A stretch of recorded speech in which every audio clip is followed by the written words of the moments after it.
जम्मू कश्मीर के बॉर्डर पे खड़े मोहम्मद इम्तियाज के दिमाग पे सिर्फ एक ही बात का फितूर था और वो फितूर था देश प्रेम का। उन्होंने जाति मजहब सबसे ऊपर उठ के देश के सेवा को ही सर्वोपरि चुना और बता दूं कि वहीं पे वो लड़ते लड़ते शहीद हो गए। आज उनका शव पटना पहुंचा तो पता चला कि हमने क्या खोया है। हर तरफ मोहम्मद इम्तियाज की चर्चा है। तेजस्वी यादव से लेके भाजपा तक सब लोग उनके आगे नतमस्तक हैं और वो एक शहीद का शव था जिसे देखने के लिए पटना एयरपोर्ट के ऊपर तांता लगा हुआ था।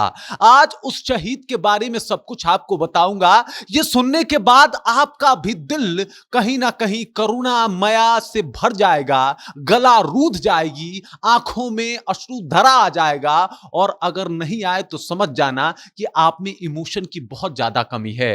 आइए मोहम्मद इम्तियाज के बारे में जानते हैं और उनका जो ये शहादत रहा है उसको हम ऐसे नहीं जाने दे सकते, तो उनके बारे में बात करना बहुत जरूरी है, तो बात करेंगे। लेकिन उससे पहले मेरा परिचय जान लीजिए। मेरा नाम है रजत और आप जनता जंक्शन देख रहे हैं। आज के सिनेरियो में देखा जाए, आज की बात की जाए तो जब एयरपोर्ट पे पहुंचा शहीद मोहम्मद इम्तियाज का शव तो उसे देखने वालों के लिए तांता लग गया। यहां पे आप साफ तौर पे तेजस्वी यादव को देख रहे हैं और तेजस्वी यादव ने उनके ऊपर जो है वो पुष्पांजलि अर्पित की, उन बड़े ही नम होके उनको जो है वो अंतिम विदाई दी। ये तस्वीरें आप देख सकते हैं। यहाँ पे आप दिलीप जायसवाल को देख सकते हैं। इसके अलावा श्रवण कुमार, नितिन नवीन सब लोग पहुंचे थे और सब लोग एक स्वर में कह रहे थे कि ये भारत का सपूत है, ये भारत मां का लाल है। भाई साहब, उसने नहीं देखा धर्म, उसने नहीं देखा जाति, उसने नहीं देखा मजहब, उसने सिर्फ अपना देश देखा।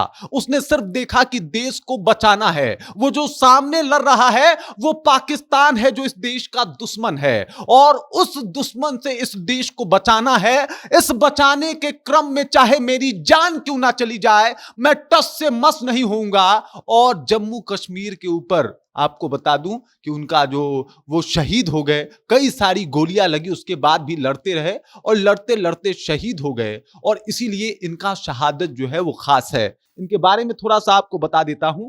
ये छपरा गरखा के जो है वो नारायणपुर गांव के रहने वाले हैं और वहीं से ये आते हैं। आज इनके पूरे गांव में जो है वो सन्नाटा पसरा हुआ है। पूरा गांव, नारायणपुर का बात कर रहा हूं, पूरा गांव में सन्नाटा पसरा हुआ है। गरखा में इनकी चर्चा हो रही है। छपरा में इनके लिए एक अलग तरीके से वो देखा गया कि भाई साहब सारण के जितने भी आला अधिकारी हैं वो भी इनको नमन करते हुए दिखाई दिए। कई सारे पोस्ट भी डाले गए थे। आपको बता दूं ऐसा क्यों हुआ, आप पता है? क्योंकि ये वीर सिर्फ भारत के बारे में सोच रहा था। ये बात सिर्फ भारत की कर रहा था। इसके सोच, इसके दिमाग में सिर्फ भारत था। इसके अलावा ये कुछ और नहीं सोच रहा था। यही कारण है कि आज मोहम्मद इम्तियाज की पूजा हो रही है। यही कारण है कि आज मोहम्मद इम्तियाज के ऊपर जो है एकदम से फूल पुष्प का वर्षा हो रहा है। और इनके बेटे का जवाब क्या है आप जानोगे तो आपके पैरों तले जमीन खिसक जाएगी। इनके बेटा का नाम है इमरान और इमरान से जब पूछा गया तो उन्होंने कहा कि मुझे गर्व है मेरे पिता पे जिन्होंने देश के लिए लड़ते लड़ते कुर्बानी कबूल कर ली लेकिन कदम पीछे हटाना नहीं कबूल किया। ये इमरान का कहना है, एक छोटे बच्चे का कहना है जो इनके पिता शहादत को गले लगा चुके हैं, उनका कहना है। तो इस वजह से आज बात करना जरूरी था। ये देश हम सबका है, ये देश हम सबका बराबर का हकदार है और मोहम्मद इम्तियाज की शहादत इस बात को चीख चीख के बता रही है कि हम एक हैं। अगर बात हमारे यहां कई मसले हैं, हम आपस में लड़ते भी हैं, हम आपस में झगड़ते भी हैं, हम कई सारे सवाल भी पूछ देते हैं और कई बार एक दूसरे के साथ खड़े भी हो जाते हैं, लेकिन जब बात देश की आती है ना तो फिर हम सब एक हैं। चाहे वो हिंदू हो, मुसलमान हो, सिख हो, ईसाई हो, हम सब एक होके अपने देश के लिए लड़ते हैं। नमन है ऐसे वीर को, सैल्यूट है ऐसे वीर को और मैं तो चरण बंदन करता हूं ऐसे वीर को जिन्होंने अपने प्राण तक को निछावर कर दिया भारत माता के चरणों में और फिर भी टस से मस नहीं हुए।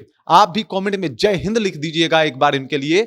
बाकी ऐसे वीर हमारे यहां के हैं, बिहार के हैं, इस बात के ऊपर हम गर्व करते हैं। जय हिंद लिखिए।